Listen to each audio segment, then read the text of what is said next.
नमस्कार, मेरा नाम है हर्षवर्धन सिंह और आप देख रहे हैं एमएस टीवी। 2008 एक किताब बड़ी बहन पढ़ रही थी मेरी, तो मेरे हाथ पड़ी। मैंने सोचा अब इस घर में मैं भी इंटेलेक्चुअल कहलाऊंगा, चलो कोई किताब पढ़ता हूँ। वो किताब पढ़ी, उसके बाद पता चला कि इंटेलेक्चुअल तो खैर जो हुए सो हुए, मगर इमोशनली कहीं ना कहीं बहुत सारे ऐसे एस्पेक्ट थे अपनी ही पर्सनैलिटी के जिनके अंदर टैप करने का जिनको मौका मिला। उसकी शुरुआत की एक शेर है, वो उससे शुरू करता हूँ कि तेरे जाने का असर कुछ ऐसा हुआ मुझ पर कि तुझे खोजते खोजते मैंने खुद को पा लिया। शायद मैं ढूंढते ढूंढते था, बट मुझे खोजते ही याद रहा। खैर, अब मैंने पूरा जो समा बांधा वो इसलिए क्योंकि Ravindra Singh ji, I too had a love story के लेखक और भारतीय अगर मैं पटल पे कहूँ तो रोमांटिक नॉवेल्स लिखने वाले सबसे गजब के और सबसे ज्यादा पढ़े जाने वाले ऑथर हमारे साथ हैं। बहुत बहुत स्वागत है आपका। शुक्रिया। Thank you so much. Ravindra ji, एक तो चंडीगढ़ में मेरे ख्याल से एक प्रेस कॉन्फ्रेंस में I too had a love story release हुई थी, है ना? और उसके बाद से फिर आपने बहुत सारी जगह अलग अलग मंचों से बात की होगी। जी। आप ही की जिंदगी थी वो, और उसी को आपने पन्नों पे उतारा था, लोगों ने पढ़ा उसे।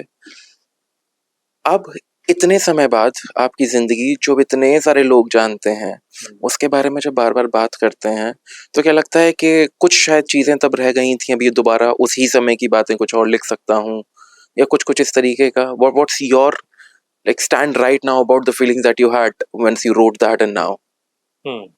एक तो मुझे इस बात की बड़ी खुशी है कि आपने अपना होमवर्क बड़ा अच्छा किया है। यहाँ आपको उस किताब में और शायद मेरी जिंदगी के उस दौर में इतनी रुचि थी कि ये शायद होमवर्क नहीं, आपका इंटरेस्ट, क्यूरियोसिटी होगी कि जब आपने कहा कि चंडीगढ़ में एक प्रेस कॉन्फ्रेंस हुई थी, बहुत ही कम लोग शायद जानते होंगे कि चंडीगढ़ में पहली प्रेस कॉन्फ्रेंस हुई थी, और वो मेरी जिंदगी की सबसे बड़ी प्रेस कॉन्फ्रेंस थी इनफैक्ट। तो मुझे बड़ा अच्छा लगा कि हम उसके साथ इस चीज की शुरुआत कर रहे हैं।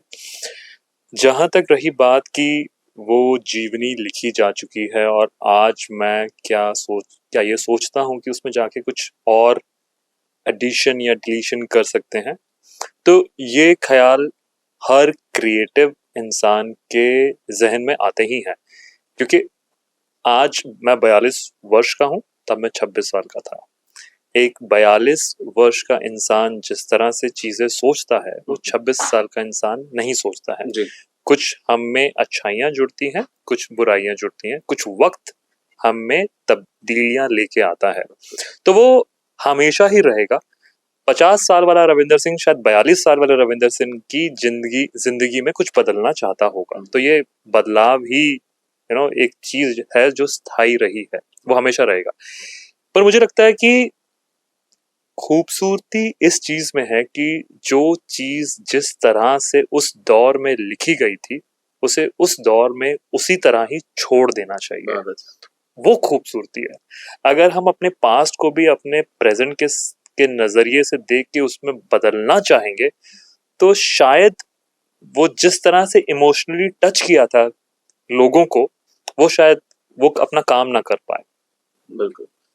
अच्छा रविंद्र जी, क्योंकि आईटी बैकग्राउंड आपका, इन्फोसिस में थे तब आप, हाँ? राइट। तो एक आईटी हमारे इस उसमें जो बात करते हैं, एक आईटी का बंदा निकल के और अब एक किताब उन्होंने लिखी, उसका एक पक्ष ये था कि इट वाज वेरी पर्सनल, मतलब इट्स योर लाइफ ओनली। मेरा सवाल ये है, अभी बच्चों से नीचे बातचीत हुई, तो क्या जैसे एक आम समझ ये कहती है कि शायर, आशिक और पागल इंसान होता है, बनता नहीं है। तो भाई शायर हो गए हैं कि पागल हो गए हैं, इस तरीके से रहता है। ऐसे ही लेखक, क्या आपको लगता है कि लेखक बना जा सकता है, या फिर आपके अंदर कहीं ना कहीं से वो पहले किस्से कहानियों की चीजें चलती हैं?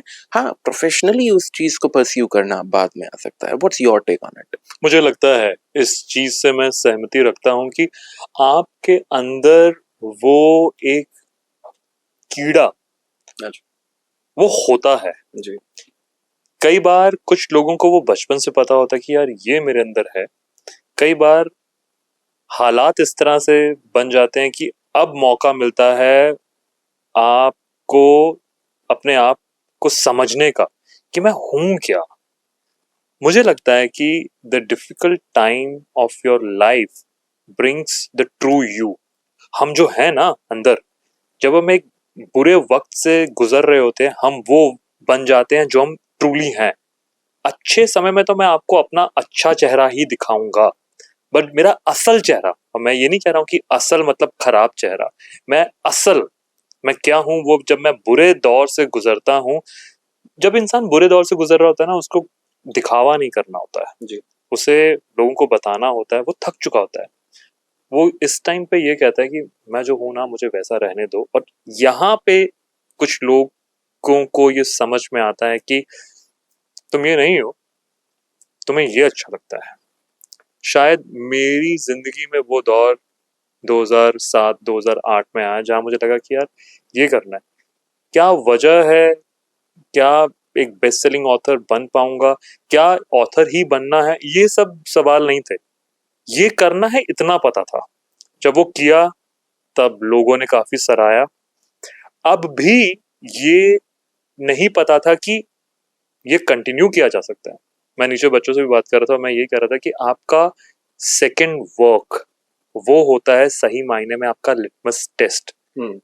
एक पारी तो कोई भी तुक्के से शायद खेल गया, उस दिन आपका लकी डे था जी। पर क्या ये हुनर आप बरकरार रख सकते हैं? इस चीज का जो टेस्ट है वो आपका सेकंड काम करता है। तो जब मेरी सेकंड नॉवल आई जिसमें काफी टाइम गैप था, क्योंकि मैं ऑथर बनना चाहता, कैन लव हैपन ट्वाइस, वो 2012 में आई थी। 2008 में I to love story I. तो 4 साल मैंने अपना वही काम किया जो मैं कर रहा था आईटी में। मुझे अपनी आगे जाके एमबीए करनी थी। जब दूसरी किताब आई और जब लोगों ने सराहा तो मैंने सोचा कि यार सचमुच मुझ में कुछ ऐसा है जो मैं एंजॉय तो करता ही हूँ, बट जो बाकी भी एंजॉय करते हैं। तो इन दोनों का जो तालमेल हुआ ना, फिर जाके समझ में आया कि इसे ना परस्यू किया जाए। तो मैंने तीसरी किताब लिखी, वो मैं माइक्रोसॉफ्ट में था उस वक्त, इन्फोसिस में पहली किताब, आईएसबी में दूसरी किताब, जब मैं अपनी एमबीए कर रहा था, तीसरी किताब माइक्रोसॉफ्ट में। फिर समझ में आया कि यार अब ना यही करना है। प्रेम कहानियां लिखने में जो मजा है वो प्रोग्राम कोड्स लिखने में नहीं है।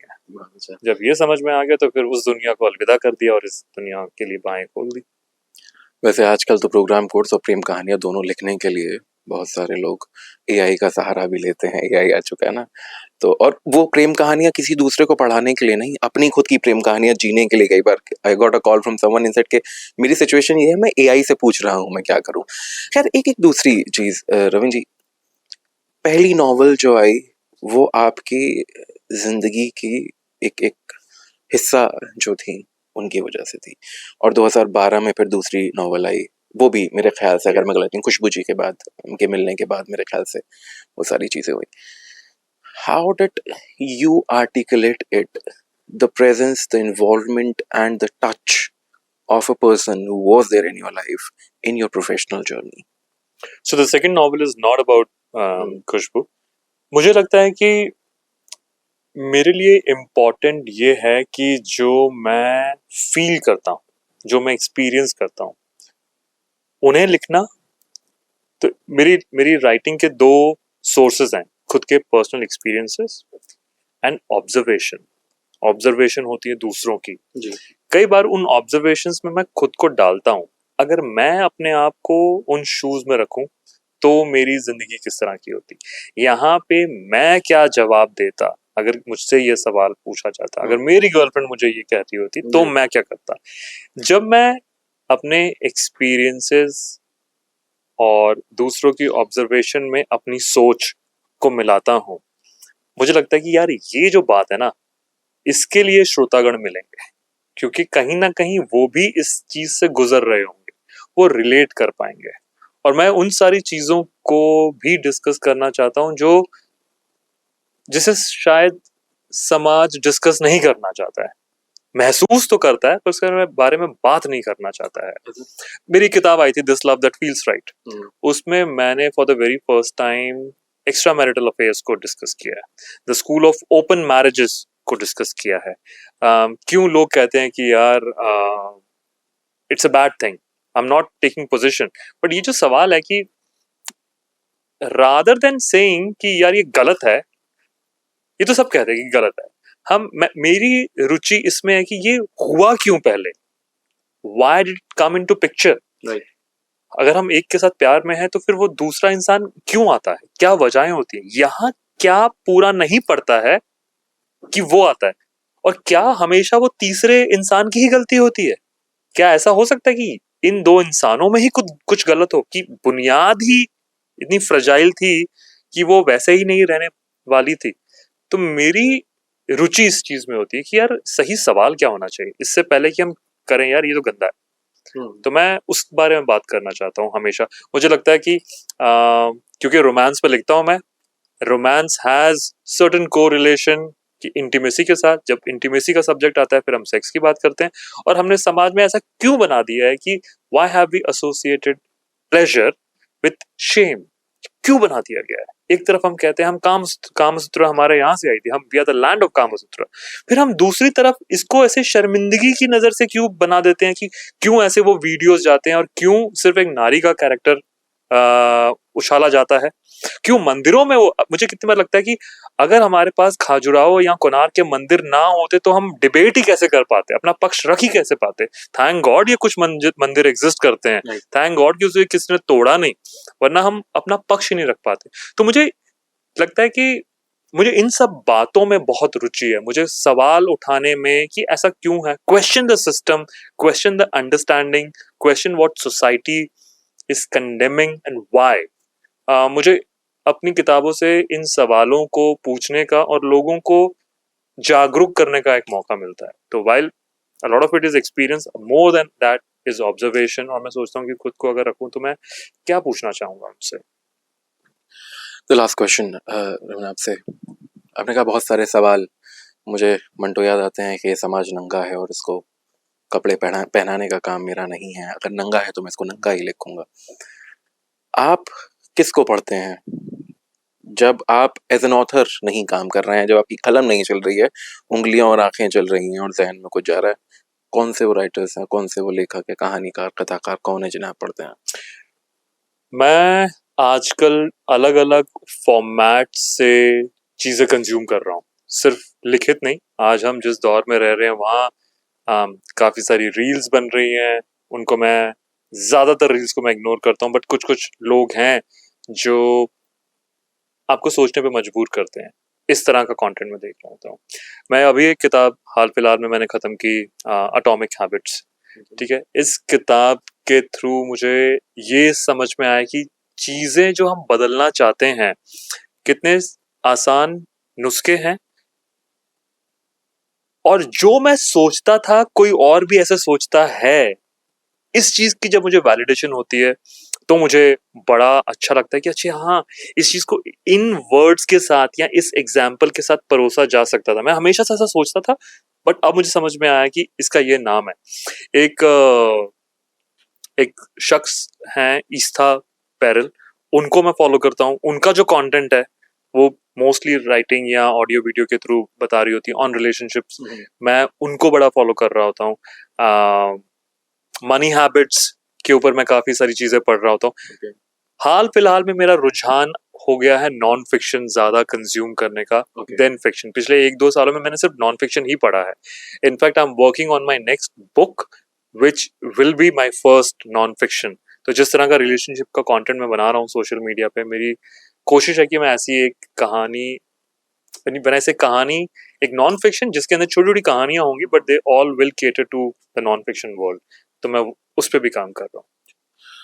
मैं पता नहीं क्यों जब मैं सवाल पूछा तो कई बार एक जवाब आप दिन में जहन में सोचते हैं, तो एक जहन में मेरे जवाब था, मैं शायद कहीं सुनना चाहता था धर्मवीर भारती जी की गुनाहों का देवता, प्रेम की गीता भी उसको कहते हैं, मगर वो एक अलग तरीके का प्रेम है। और वो सवाल भी जो मैंने पूछा वो इसलिए कि बदलते हुए वक्त के साथ, बदलते हुए समाज के साथ प्रेम, प्रेम का प्रस्फुटन, प्रेम का को व्यक्त करने के तरीके बदलते जाते हैं, मगर प्रेम स्थायी रहता है। तो वो व्यक्ति जो प्रेम लिखने के लिए जाने जाते हैं, क्या उनका प्रेम का जो उद्धरण है वो बदला है या वो अस्थायी है?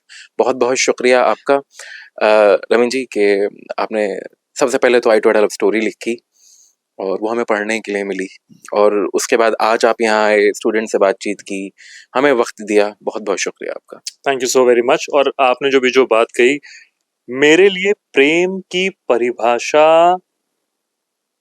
हर दौर में वही रहेगी।